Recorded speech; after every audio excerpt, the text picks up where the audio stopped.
नमस्कार. Yes news महाराष्ट्रमध्ये आपल्या सर्वांचे स्वागत. संत निरंकारी मंडळ शाखा ईश्वरपूर यांच्या वतीनं ईश्वरपूर आगार प्रमुखांचा सत्कार. महाराष्ट्राचा 59वा संत निरंकारी समागम सांगलीवाडी येथे नुकताच मोठ्या भक्तिभावात संपन्न झाला. या समागमसाठी समागम ग्राउंडपर्यंत भाविकांना जाणे येण्यासाठी एसटी बसची विशेष सोय करण्यात आली होती. संत निरंकारी मंडळ शाखा ईश्वरपूर यांच्या विनंतीला मान देत अतिरिक्त बस सेवा उपलब्ध करून दिल्याबद्दल ईश्वरपूर आगार प्रमुख व संबंधित अधिकाऱ्यांचा संत निरंकारी मंडळाच्या वतीनं जाहीर सत्कार करण्यात आला.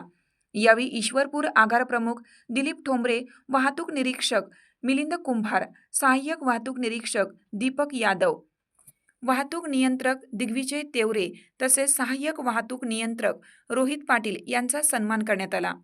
हा सत्कार संत निरंकारी मंडळ शाखा ईश्वरपूर युनिट क्रमांक 1209 भाटवडे यांचे सहाय्यक शिक्षक बालाजी आजमाने व सेवा दलाच्या वतीनं करण्यात आला.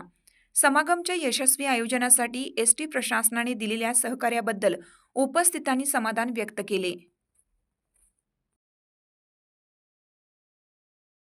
तुमची साथ आमची. यस न्यूज महाराष्ट्र चॅनलला लाईक करा व सबस्क्राईब करायला विसरू नका.